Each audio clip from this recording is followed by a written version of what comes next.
오늘 이 메시지 들으신 여러분들에게 주님의 성령이 충만해서 보혈을 지나 하나님 품으로 믿음의 행진을 하는 여러분 모두가 되시기를 기대합니다. 할렐루야! 자, 여러분들 막연히 이렇게 앉아서 듣지만 마시고 한번 따라서 해보세요. 할렐루야! 할렐루야! 예전에 이제 부흥회 같은 데 가면은 이제 할렐루야! 막 외치면서 그냥 부흥 강사가 그랬는데, 그때는 이제 그런 젊었을 때의 어떤 믿음하고 나이가 좀 들어서의 믿음이 좀 온도 차이가 좀 있는 것 같으네요. 나이가 들어서 이제 나이가 지긋해가지고 기도하면서 할렐루야 할렐루야 하니까 이 할렐루야라는 말에 굉장한 의미가 있구나, 할렐루야라는 그 한마디에 엄청난 능력이 있구나 하는 것을 깨닫게 됩니다.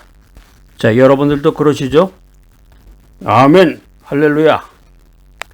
이게 긴가 민가 이렇게 왔다 갔다 오락가락 하지 마시고 여러분들 확실한 믿음을 가지셔야 됩니다. 믿음의 플러그를 꽂고 하나님께 올인하는 귀하고 복된 믿음을 가지시기 바랍니다. 여러분, 작두 위에 올라가서 신이 내리기를 빌며 굿하는 무당, 여러분 보신 기억이 나나요?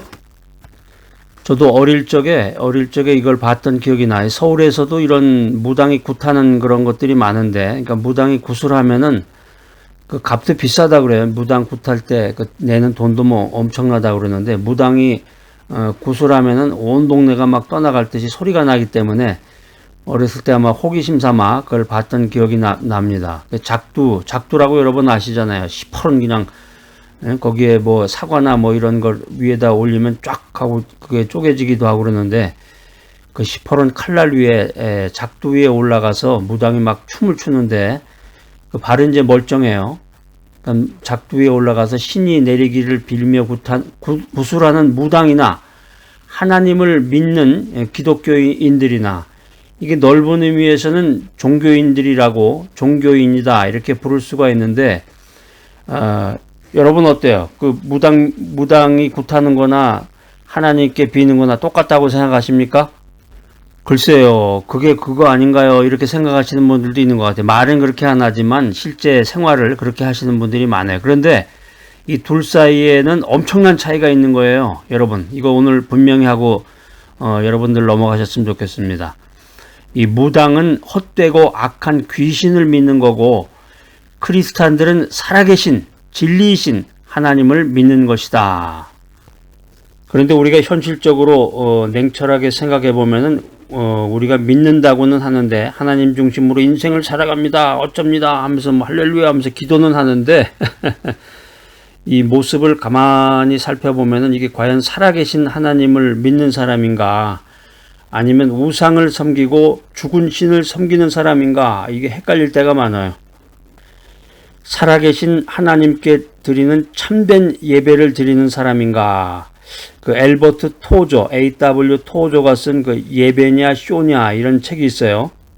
이 토조 같은 사람, 이런 영성신학자들은 진짜 가지고 있는 이 영성이라는 것이 정말 엄청난 거예요.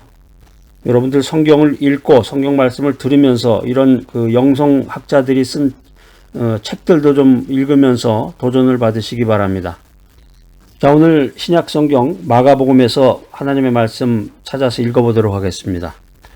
하나님의 말씀을 읽겠습니다. 그럼 정신이 번쩍 나가지고 할렐루야 하면서 정말 하나님을 사랑하고 말씀을 사모하는 마음이 있어야 되는데, 기운이 다 빠져가지고 그냥 말씀을 찾지도 않고 하나님의 말씀이 선포가 돼도 그냥 듣는 둥 마는 둥 집중이 안 된다 그러면 귀신이 갖고 노는 거예요.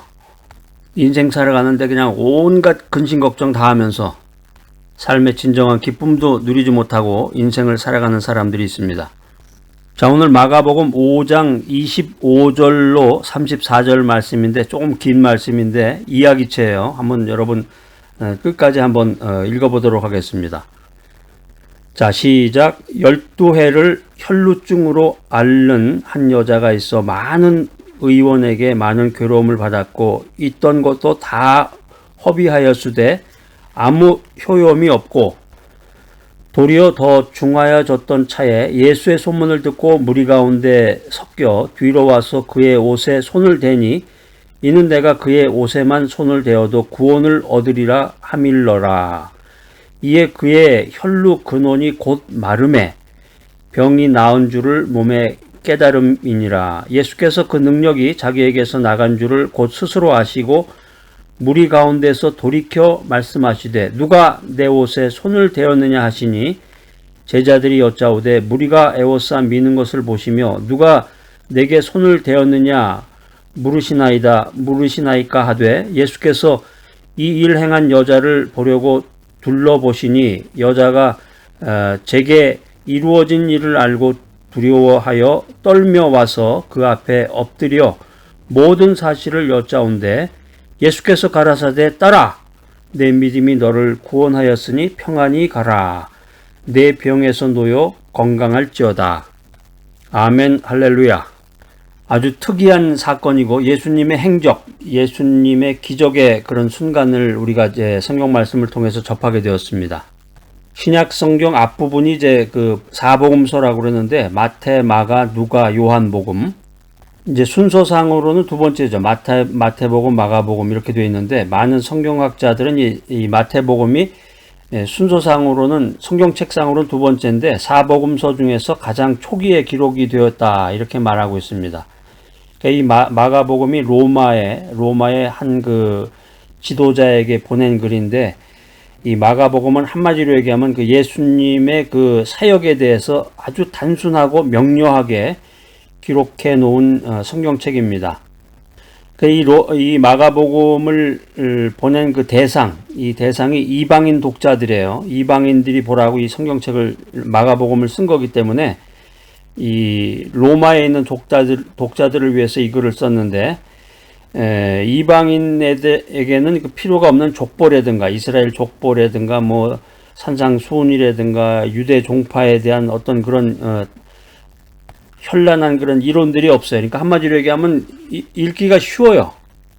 복잡한 그런 어떤 이론이 아니라 사건 중심이기 때문에 간단 명료하단 말이에요. 그리고 다른 사복음서에 비해서 예수님의 그 행적, 예수님의 그 기적의 그 사건들을 많이 기록해 놨기 때문에 한마디로 마가복음을 행위의 복음이라고 할 수 있어요. 행위의 복음이라고 할 수 있습니다. 그러니까 이 마가복음 읽다 보면 이제 바로, 곧 이런 단어들이 많이 나와요. 이게 이제 한 40번 이상 언급이 되어 있는데 여러분들 그 말씀을 읽으면서 특별히 예수님의 그 기적에 대해서 느낌을 받고 싶은 분들은, 믿음 생활하고 싶은 분들은 이 마가복음 한번 읽어보세요. 마가복음이 전체가 16장으로 되어 있기 때문에 앉은 자리에서도 그냥 작정하면 읽을 수도 있을 것 같습니다. 앉은 자리에서 그냥 16장 쭉 읽으면서 예수님의 그 기적의 그 사건들에 대해서 여러분들이 체험해 볼 수 있는 아주 귀한 책이 마가복음입니다. 우리 함께 읽어보았던 그 마가복음 5장 25절로 34절 말씀은 한마디로 얘기하면 기적을 체험한 여인에 대한 스토리예요. 뭐 이야기니까 어떤 이론이 아니고 그 이야기잖아요. 이야기니까 재밌죠. 흥미도 있고 관심을 가지고 이게 어떤 이야기인가.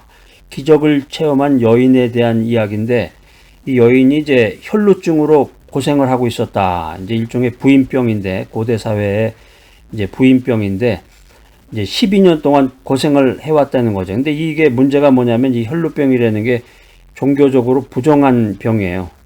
그래가지고 그냥 그 의사란 의사는 다 찾아다니면서 가지고 있던 돈 다 날리고 세상 말로 다 날리고 돈만 허비하고 오히려 병은 악화됐다. 이렇게 성경이 말하고 있습니다. 그러니까 이 여인이 많은 사람들에게 소외당하는 그런 고통을 맛보았고 아마 이혼당했을 거예요. 남편한테도 버림을 받았고. 왜 그러냐면 이게 종교적으로 부정한 병이기 때문에. 그러니까 이런 절망적인 상황 속에서 이 부정한 여인이 예수님의 옷을 만지게 됐다는 거예요. 혈루증으로 고생하고 있었던 여인이 예수님의 옷을 만졌다. 그런데 여기서 기적을 체험한 여인의 그 믿음에 대해서 나오는데 이 병이 예수님의 옷자락만 만져도 병이 나을 것으로 확신했다는 거예요. 그러니까 주님만 의지하는 믿음을 가졌던 여인이에요. 그러니까 이 여인이 그 의사들 찾아다녔는데 뭐 별의별 의사가 다 있었겠죠. 돌팔이 의사도 있고 돈만 받아먹고 뭐 입을 싹 씻었던 이런 의사도 있었고 여러 의사에게 속았던 그녀가 예수님이 병 치료를 한다니까 그 예수도 뭐 별 볼 일 있을까 이렇게 의심할 수도 있겠지만은 그런데 이 여인이 달랐다는 거죠. 아, 그렇지 않아. 나 정말 예수님을 믿어. 사람이 한 번 속고 두 번 속다 보면 실망하고 낙심하게 되는데 이 여인의 믿음은 달랐습니다. 이 여인의 믿음이 기적을 낳게 한 것입니다. 지출 줄 모르는 끈질긴 믿음이 반드시 응답을 받는다. 성경은 이렇게 말하고 있습니다. 혈루증으로 고생을 하고 있었던 여인이 병이 나을 줄 믿고 확신했는데 솔직하고 진실되게 주님께 고백을 했습니다. 누가 내 옷을 만졌느냐? 이런 주님의 말씀에 이 여인은 솔직하게 제가 만졌습니다. 이런 고백을 하게 됩니다.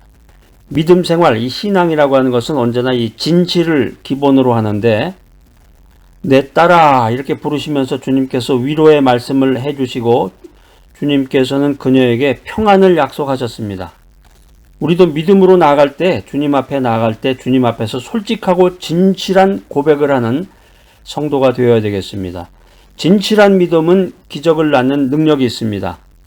여러분, 사람과의 약속, 주님과의 약속을 싹 속이고 배신하고 거짓된 마음으로, 거짓된 믿음으로 주님을 믿게 되면은 반드시 주님의 심판을 받는 거예요. 그러나 오늘 말씀을 통해서 진실한 믿음은 기적을 낳는구나. 진실한 믿음은 기적을 낳는 능력이 있구나. 이런 생각을 가지고 진실한 능력을 갖는 믿음의 사람이 되어야 되겠습니다.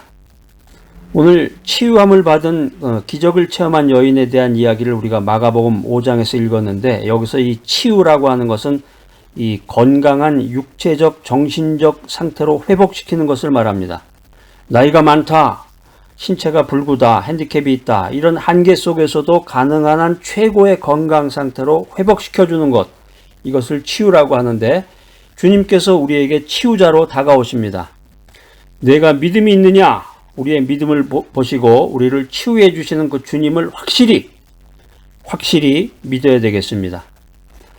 자, 오늘 이 귀한 메시지 들으신 여러분들, 누가 내 옷을 만졌느냐? 이런 주님의 말씀에 솔직히 제가 만졌습니다. 이런 고백을 하면서 주님 앞에서 솔직하고 진실한 고백을 통해서 기적을 체험하는 귀하고 복된 여러분 모두가 되시기를 간절히 기대합니다.